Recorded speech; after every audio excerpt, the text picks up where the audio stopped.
How you doing, What up, brother? what up, man? I'm doing good out here, bro. How's it going? We're back. We're back for another episode. I think we're alive, which is important, right? With all these crazy times. Yeah, man. It's 2021. We just got off a fresh of 2020. We're alive, man. We good. Be healthy. Be good. We're breathing. Whew. How are you feeling today? I'm feeling good, bro. I mean, I think we got a good episode ahead of us today. I feeling good. I'm ready. I'm ready to Yeah, go. Tell the world what's up. absolutely. So, to our audience, a big part of what we want to accomplish, as we mentioned in the past, is to help our listeners build a lasting legacy, right? And build Mm. financial wealth. But it's also it's rooted in community, right? What we want to do is make a difference in our community, and part of and how we do that is we do that in many different ways. And one of the ways that we're going to talk about today is volunteering. Specifically, Yes, we're going to talk about volunteering through the Peace Corps. And yes. we have two special guests today who have done it, who have been there, who have gone through the trials and tribulations, and they're going to share their story. Yes, yes, yes. I mean, I think, this is a continuation for sure off of I would say this is part two of our conversation we had, around college and school and whatnot. And sometimes this part of the process gets overlooked. In the Peace Corps, AmeriCorps, that I think is something that oftentimes may get overlooked during the process. So, like my man Wanda said, we have two guests, Eric and Jose. Eric, do you want to just kind of start off with getting to let the people get to know yourself Hey, a little hey, bit? hey, we need to give our guests a proper welcome. Come on, man. Oh! I was gonna let them welcome themselves, but all right, you get For a the little round of applause. all right. Golden Globe has the Golden Globe goes to Eric. All right. Thank you. Thank you. Hi, everyone. Yeah, I'm Eric. I'm from Chicago originally, and I'm living here now. I did the Peace Corps in 2017 to 2019, and I was in Albania, which is, if you don't know, southeastern country in Europe. Pretty rural, very mountainous, but very beautiful, amazing place. And I was primarily working at a foreign language high school, so teaching English was my main job. And I did a bunch of other projects. I'm sure we'll maybe talk about that. But yeah. And then after Peace Corps, at Illinois State University studying sociology for my master's. Cool. Eric, remind me again. Was Dracula's castle in Albania or Lithuania? I forget. That's a Romania, but Oh, I was close. I was close. I had to ask, man. They're all there, man. They're all there. All right. That's Eric. Eric, thanks, man. Thanks. All right, no worries. our next guest, Jose. Hold up. Round of applause, please. Wanda. How about that? How about that? We good. Go ahead, Jose. Hey, how's it going? My name is Jose Molina. I'm originally from Lowell, Massachusetts. I did Peace Corps Costa Rica between 2017 and 2019 as a youth development volunteer. And Eric and I met in graduate school at Illinois State University. So we're both a part of the same community and economic development program, but you get to pick, it's an interdisciplinary program, so you get to pick what route you want to take. And I took the anthropology route. So I'm happy to be here. I am Wanda's better looking younger cousin, they say. See, we're gonna cut that part out. Nah, we're above the fluff. But Wanda has been one of my mentors growing up, so I always go for him for advice and stuff. And when I found out he had a podcast, I thought this was a great opportunity to be able to collaborate and be able to do something that would be really cool. Good. So, I mean, let's get right into it because I'm actually very curious to see like how you guys did at the Peace Corps. I never met anybody from there, so like I'm really interested to see what it's about and your experience there. So, Jose, let the world know, like, what is the Peace Corps about? What is the AmeriCorps about? And what was your experience like, in the program? I mean, was it tough? Would you do it again? Kind of give the world a sense as to what the program's about. Yeah, definitely.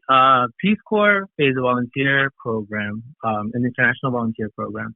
And depending on the location, the post, there's different opportunities. So in Costa Rica, we had youth development, economic development, and teaching English as a foreign language, which are three pretty popular programs. But depending on what country you are, you might have a nursing background, and they could have different use for you elsewhere. And it sends professionals to countries that ask for it. So you're going to be placed in a community that asks for a volunteer based on their needs and your experiences. So I had a lot of experience growing up working with youth at the Boys and Girls Club. I was an avid volunteer there. I was a resident advisor at UMass Lowell. And I just had a lot of experiences as a camp counselor that really went well with the Youth Development Volunteer Program in Costa Rica. And it's a 2-year and 3 months commitment. So you do 3 months of training, and then you have to commit to 2 years of service. And Costa Rica is a beautiful country. The weather was great, but it can also be a very isolating experience depending on if you're in a very remote location. If you don't have Wi-Fi, you don't have your family.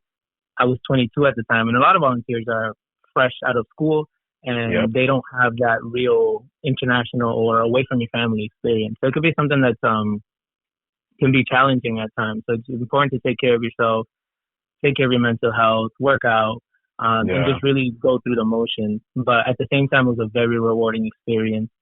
You don't necessarily get to see all the good that comes out of your service right away. Because working with people, you are the service. But you just have to remind yourself of that and really believe in the mission and what you're doing. And I definitely would do it again. If I wasn't trying to make a more sustainable living these days, I might do it sooner. But there are people who go back after they retire, and the opportunity to learn a new culture, to perhaps learn a new language, that's priceless. Yeah, no, for sure. I mean, that sounds like it's a good gig, coming out of school. I mean, you're able to go see a different country, but not only see a different country, you could participate and become part of the fabric of that community you're placed in. So that's really dope. Erik, did you have like a similar experience, or was yours like far left? I mean, Albania. I mean, where are we at? Man, like where did they put you at? Not at Draken's house for sure. So where were you? Did you stay in one of the bunkers? Did you stay in one of the bunkers? Because I know they have those in Albania. That's one of the. That's one they of the. They do things. have. Yeah, they do have a lot of bunkers. There's a bunker near my house, but I did not stay in a bunker. But very close. Albania is slightly different than Costa Rica for obvious reasons, but it's also very beautiful, very rich culture. People there, a lot of issues are around migration, so youth leaving Albania at like a rapid number to work in Western Europe mostly. But just some very difficult challenges there. But it was a great time. I have not as nice weather. It's quite cold most of the year in Albania, as Jose did, but it was still beautiful. And I kind of echo a lot of what Jose said. It's a very great experience, but it was very isolating at times. And Now, can I ask a question? I want to ask both of you guys a question. I mean, and I want you to really respond very, very honestly. The food. I'm a foodie. I know a lot of folks who are foodies. Now, did you guys have any challenges with the food out there? I mean, Erik, I'm looking at you. You was out there in Albania. I don't know what they eat out there. Not discriminating or saying, or you know what? This is a judgment-free zone. I'm not judging. But what did you eat out there, man? Because I don't even know what's the main dish out there in Albania, bro? There's a lot of different, they're primarily, people are Muslims, so they're eating a lot of like halal kind of things. So, lamb and, other things like that. Like the main dish that I ate almost every day is called burek, and it's like they call it a pie. It's like a pastry that has meat in it. It's pretty good. I recommend. Okay. Yeah. Okay. So if you're some Albanians in your neighborhood, definitely check out the Burek in America. Okay. All right. So very good. But I would say like the fresh vegetables picked that morning, eaten that day, and very good experience with food for me at least. So it was really fresh and good.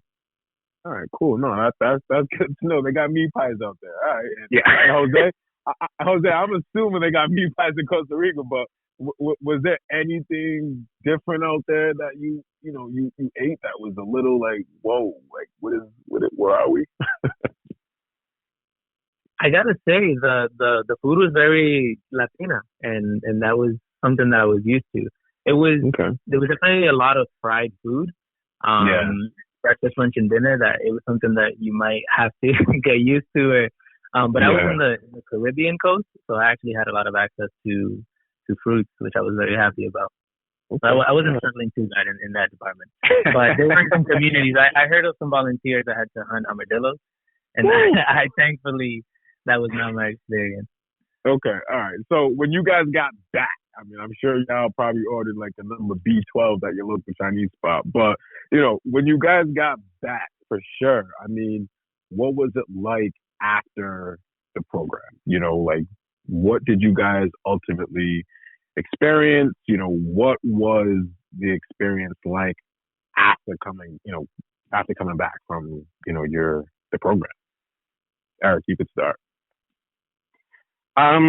So they kind of preface us like, oh, you're gonna have reverse culture shock, and not to be like that person, but I honestly didn't feel that way that much. I came back and started working right away, like a summer job before going to grad school, and I was really happy to see my friends and family. So, I kind of just threw myself into it, and I personally didn't have that much like the challenge kind of getting back into it in America.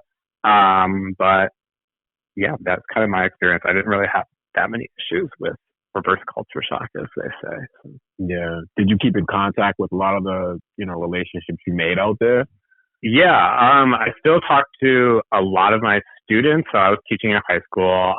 So they're a little bit older, kind of can like, they have like questions about life, kind of like what we're talking about here, like what do they do?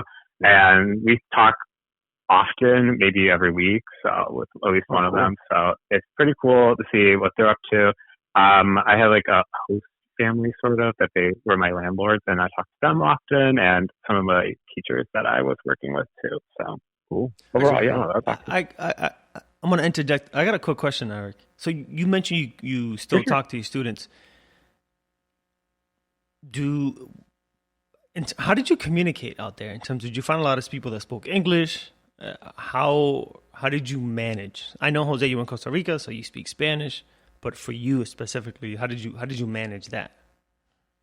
Yeah, as Jose kind of said, you have a 3-month training period. So while you're training, you're doing like intensive language courses. So I learned a bit of Albanian. I can't speak it fluently, but I can get by pretty well. And a lot of my students were really good at English. They are going to like a special school for English, it's called a foreign language high school in Albania. So they're fluent basically at English. So we were able to communicate in English. So. Okay. I find that in general, if you're able to, if you try to at least say 1 or 2 words, people will come halfway in some way. So I was just curious. Yeah, definitely. Yeah. Jose, what was your transition like? I mean, was it easy to come back? I mean, did you, was it easy to kind of keep those relationships going once you got back? What was your transition like?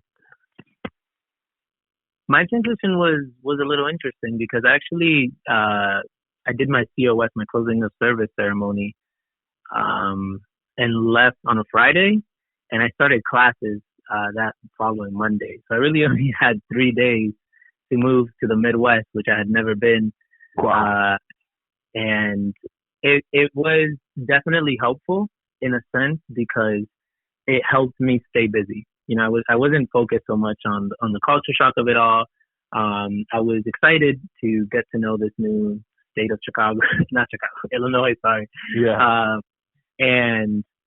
But I think that, like Eric, I definitely I don't remember encountering some really hard culture shocks, but I do think that it can manifest itself in very interesting ways down the line without you fully realizing it. So I know that the imposter syndrome definitely came along a few times where I'm like, what am I doing? Am I down the right path? Am I am I gonna do a good job? Can I do this?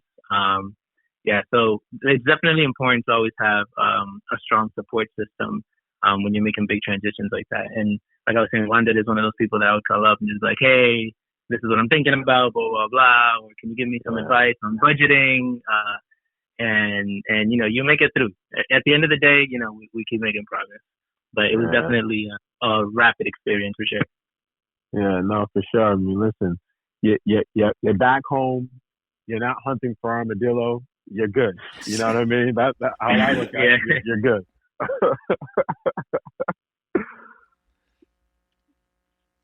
Wanda, you have any other? I got a question, just kind of follow up on that. And Jose talked about budgeting, and this is a question for both of you, Jose and Eric. Eric, maybe you start. In terms of our community, volunteering is kind of one of those things where people always say they want to do, but a lot of times they're afraid to do it. And partly is because of, the financial, potentially financial constraints. Or, I mean, you're not out there to get rich. So how financially did you make it work? How did the Peace Corps help you both out? I'm just thinking about how you were able to kind of take advantage of that. So, Eric, I'll open it up to you first.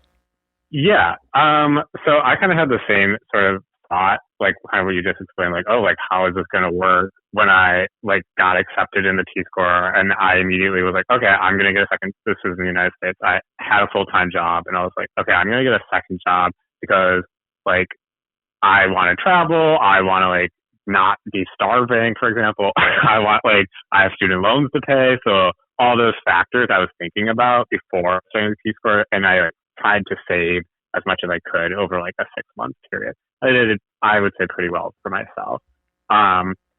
However, in the Peace Corps, they kind of set you up pretty well. I found in my experience is that things are not super expensive there, and you get paid what is an average salary for the job that you are doing. So I was living pretty well, to be honest, in Albany. Not crazy 1% well, but very I never was I don't have enough to make ends meet or something like that. So in that case, I can speak that it was okay. Some people choose to defer their student loans while they're in the Peace Corps, and I saved enough, still paid my minimum or whatever. Oh wow! So yeah. I mean, did you get is it a biweekly, weekly some sort of stipend? Yeah, we got a monthly stipend, which for us was around $300.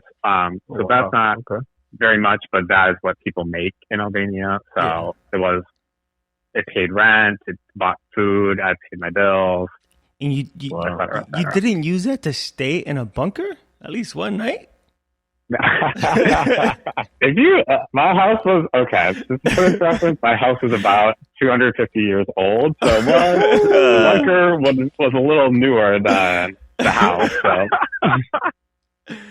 I traveled a little bit to Bulgaria, which is not too far away, and I met a few people in Turkey that they've. I want to say that they kind of did some sort of overnight thing at a bunker. I don't think it went well, so I think that's why I ask. Yeah, they have hostels and things in bunkers, I think, somewhere. So yeah. I'm not gonna lie, I dated an Albanian and she was like, I was dying to get out. So I don't know, bunker, no bunker. I don't know, man, but I'll take $300 a month. That's gonna cover my food, housing, and living costs. That sounds like a win-win. Yeah. Yeah. And then at the end, they give you a kind of, I think it's about $200 a month, but at the end, the Peace Corps will give you that amount. So if you make it through 2 years, whatever, $200 times 24 is, that's what you get as kind of readjustment allowance, they call it. So, yeah. So it doesn't seem like it was a struggle for you, Eric. And I'm assuming, Jose, did you have a similar experience? Did you financially, were you able to make it work? Did you have to dig into your savings? I know you probably came from a different perspective because you went right out of school as opposed to Eric, who worked for 2 years, I think you mentioned. So Yeah. Yeah, so when I went into Peace Corps, I definitely had no money saved. I made it work because I finished, but they were definitely, especially towards the end month when I was like, well, I'm leaving, so I want to explore a little bit more. My budget was definitely stretched out thin. But the Peace Corps, it depends in what country you are. Your stipend varies. And the living expenses also vary. So Costa Rica is not the cheapest country to live in. So it was about, after I paid off all of my expenses, it was right at the beginning of the month when I would get paid, I would just pay my rent and food. I would give it to the host family, and it would leave me with about, I think, less than $150 for the month. And then we're not allowed to get paid for any of our services while we're there. So anything that you could do, if anyone offers you money, you have to be like, listen, you can give me food, you can give me whatever, but I'm not allowed to have another source of income from the work that I'm doing there. So you do what you have to do. I was a part of a committee, the ICD&I committee. It was basically the diversity committee, and I helped train incoming volunteers on the experiences that they were going to encounter based on their sexual orientation, race, this, that, or the other, gender. And Peace Corps would pay for me. Well, they would reimburse me my trips to San Jose, the capital. But I definitely took a lot of advantage of that because I would get basically free food and lodging for that time. So basically once a month I was in San Jose. But other than that, after 6 months of living with the host family, we had the opportunity to move out on our own. We can find an apartment. But that would require me to buy furniture, to have to do my own food shopping, to find a place to do my laundry. And after doing the math, I was just like, I would just much rather stay with the family. It was just more convenient for me. So the expenses definitely Peace Corps helped, and then the rest you gotta have to make it work. Yeah. So it seems like you were both able to make it work. Just a quick question for both, and on the financial aspect. If you were to do it again, would you do it the same way from a financial standpoint? Meaning, would you go straight out of school for you, Jose and Eric? Do you think that you would, still work maybe for a year or two, save up some money, then do it? I'll open it up to you, Eric, first. Yeah, I think for like what I wanted to do. So like when I finished my Peace Corps in April, I traveled then for like a month or two. So that a lot of my savings were spent on that. So or like traveling in general, it's very tempting while you're in Europe to travel and see people and do things. But so in that case, yes, it just kind of depends. If you are very like, you just want to spend all your time in country volunteering, maybe saving isn't that important, but that's like a mental health break too, is to take a few weeks and be like, okay, I'm in somewhere else or doing something else. So kind of just depends.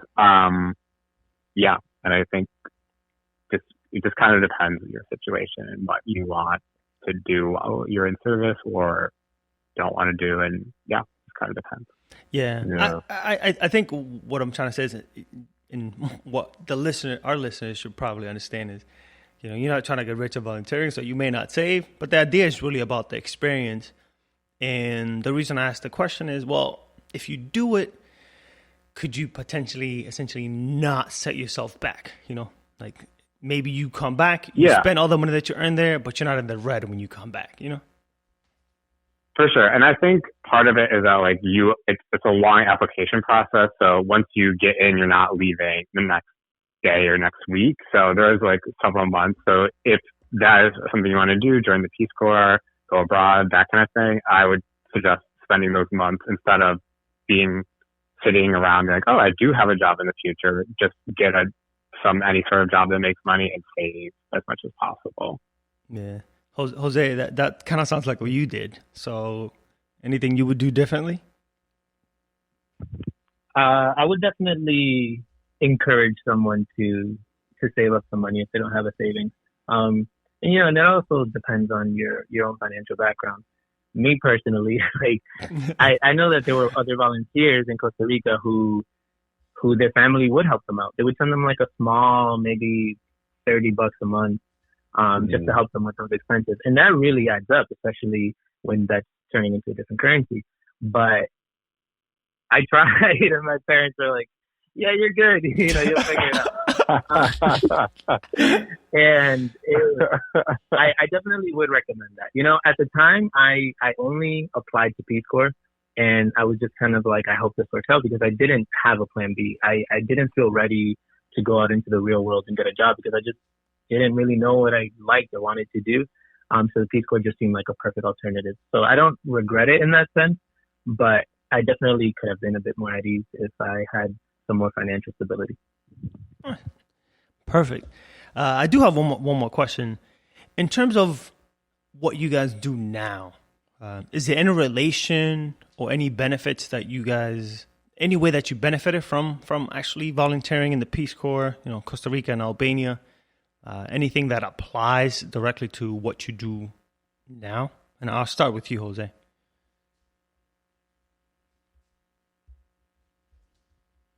Yeah, I'm sorry. Can you repeat the question one more time?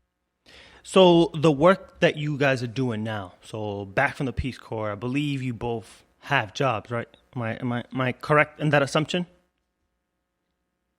Yeah. So in terms of the work that you do now, how does the volunteering experience that you had in Costa Rica and Albania relate to what you're doing right now? If it does, and if it doesn't, I guess any ways that experience has helped you or shaped you in terms of what you're currently doing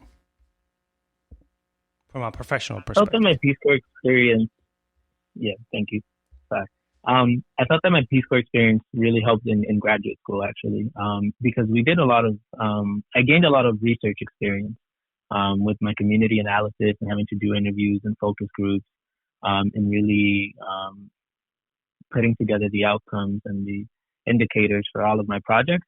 That was great experience to bring to graduate school.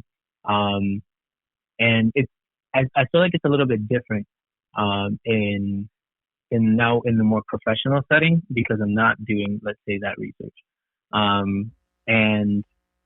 But one thing that I definitely really enjoyed taking from that experience was really trying to be in the moment and understand what I'm learning from this experience right now. Mm-hmm.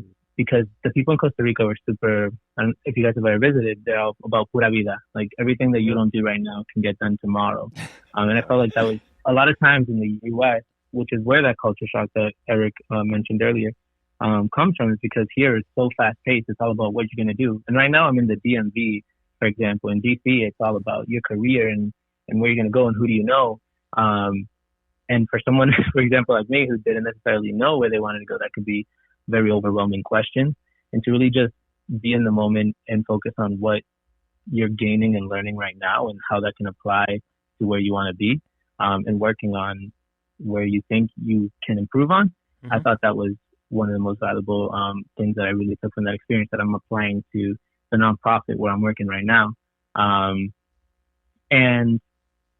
the nonprofit that I'm working for right now is run by Latinos, for Latinos and immigrants. And I just feel like that is really just connected to my Costa Rican Peace Corps experience, and I really value it. For sure. That's what's up. I guess, Eric, did you have a similar experience? Is what you're doing now reasonably related? Yeah, I think definitely some of like the hard skills I learned in Peace Corps maybe aren't like very applicable. I'm no longer teaching. I work for a Chamber of Commerce in the Chicago area. But I think a lot of sort of like more soft skills or like ways of like communicating or trying to like read needs and things like that are really important. So in Peace Corps, at least in Albania, they kind of were like the first 2 or 3 months, don't like take it easy, but don't start a project. Really like meet people where they're at and like listen to people, talk to people. And I think that is like something super valuable that sometimes, as Jose said, like in the United States, we just like, we're doers. We want to do things. So you want to like start a project immediately, but there is value in hearing, where people are, what people really want. And then sort of, instead of putting your spin on it and being like, oh, this is what we need in, this community, you can really think of like what is going to be effective and what do people are asking for and want to see. So I think taking a step back sometimes is very important. Yeah. If I could just jump in for another second. I think just overall the Peace Corps and that type of international experience, if someone's thinking about it, it looks so good on your resume, and you build such a network. There are so many PCVs, return Peace Corps volunteers, and there definitely needs to be more PCVs of color really joining the Peace Corps and gaining that international experience, because it is funded, and that's not an opportunity that a lot of us get growing up, to be able to travel and get that worldly experience and then have it look good on your resume. And then you get NCE, non-competitive eligibility, which basically bumps you up in the application process for government jobs. And it puts you a few steps ahead, and it's something that can be very important, especially if, even just a certain type of name can put you back for your resume. If you have that type of experience in NCE, that can hopefully help you gain something more in the future. Yeah. And just to add, so, and I don't know if you guys cover this, do you need to have, can you just enter the Peace Corps or even the American Corps straight out of high school? Or do you need to have, a college degree and background? My understanding is they're not required, but they are, you are more likely to be accepted if you have a 4-year degree of some sort. So there's several people in Albania, like in my cohort of volunteers, who didn't have college degrees but had like a lot of experience in the field that they were working in. So gotcha. Okay. All right. Yeah. That's actually a great question. Folks would be interested in that. Yeah, it's something to think about. I know a lot of folks, it goes back to, our previous episode, we were talking about trade schools and stuff like that. There may be folks who really want to have that experience straight out of high school. They want to really jump into that type of field, before they make that leap to a 4-year college or, post-grad or whatever. I know that's probably a question on a lot of folks' minds. Can I just do it after high school? So yeah, no, good stuff. I guess. And if you do want to continue that education after school, you're eligible for scholarship. We can't, Jose. We can't really hear you. You're kind of far away. Oh, I'm sorry. Are you in Costa Rica? Can you hear me better? We can hear you good now. Can you hear me better? Yeah. Nah, he's over there hunting for chinchilla now. Go ahead, can you hear me better? Okay. Yeah. No, just on the note of education, Eric and I met because we both were eligible for the same scholarship. And the Peace Corps opens the doors to the eligibility for the cover bill, which covers pretty much all of our graduate expenses, and helps us with work study and this fellowship that we're doing now that's paid. So that's a huge help for people who want to continue their education and hopefully be able to continue that in the future. Yeah, no, for sure. Yeah. Yeah, bro, you got anything else more? I just want to say, yes, absolutely. We need to get into some fun stuff though, real quick. I think Eric, you mentioned that you wanted to travel, so I'm assuming that you did end up traveling. And Jose, I think I heard you say something as well. Eric, starting with you, where did you travel, or favorite places, food, anything that you say you would miss? Definitely my favorite place outside of Albania that I traveled was I went to Jordan and saw Petra, which was really cool. Mm-hmm. Highly recommend. So It's really amazing. I'm kind of out of This world, if you want to say that. There's no drinking, right? I believe. Not that I drink anyways, so it doesn't really matter. But allegedly, let's might be for Westerners. I'm not sure exactly. I didn't drink, if I remember correctly, but I think there might be for like non-Muslim people. So it just kind of depends. yeah. They're a pretty open society, so relative. So you said Jordan was your So favorite that was probably place. my favorite place. Yeah. So that was probably my favorite place. Yeah, just had a good time after Peace Corps. Just me and my backpack and doing my thing. So it was fun. I don't know when I travel, so I don't eat a lot of sweets. I tend to be very careful with what I eat. But when I travel, I always try to find something like a cookie or some sort of candy. I try everything. Is there anything that you remember from your travels or even from Albania that you were like, oh, I kind of want to have this again? Oh, definitely want some good baklava. Oh, yeah. I got some bad baklava the other week, and I was not happy about it. Me too. Yeah, was not about it. I went to Turkey and had so much good baklava, and then I came here literally last week and last Saturday, and it was terrible. Yeah, so bad. So I'll open it up to you, Jose, kind of in closing. Any favorite places you were able to travel while in Costa Rica? Favorite food or maybe something that you miss? Yeah, my favorite vacation that I took was just crossing the border and going to Panama. It was beautiful. We went to Bocas del Toro, which is on the Caribbean side. I've been there. Joe, you been there? Yeah. Of course, man. Love that place. See, we saw dolphins. The water was crystal clear, and you saw the starfish right at the edge of the beach. And it was a beautiful mix of like this like Afro-Caribbean and indigenous folk that live there. And I really loved it. And then the food across Limon, the province of Limon where I live, the pati, which is like a pastelito, but it was like spicy. That was bomb. And I forgot the other one's name. It's like a moro with coco. It was like a moro de habichuela, the rice and beans with a base of coconut with the chicken sauce on it, and it was and you're just enjoying that at the beach, and I loved it. So the life right there, man. Plan to go back soon. Yeah, I had a great time in Boca del Toro, man. Yo, that is pretty dope. I try to go surfing. Yeah. I said tried to. It was rough. Rough. I actually want to go out to Albania though. I want to hit up that part of part of Europe, especially. I believe is it close to Georgia, if I'm not mistaken. Well, it's Georgia, Bulgaria. I believe Albania is not close to Georgia, but it's close to Bulgaria for sure. Okay.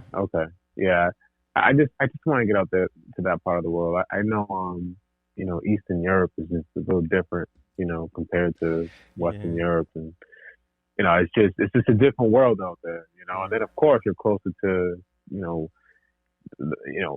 just basic old primitive parts, antiquities of civilization like Jordan, and there's that aspect there too. Petra.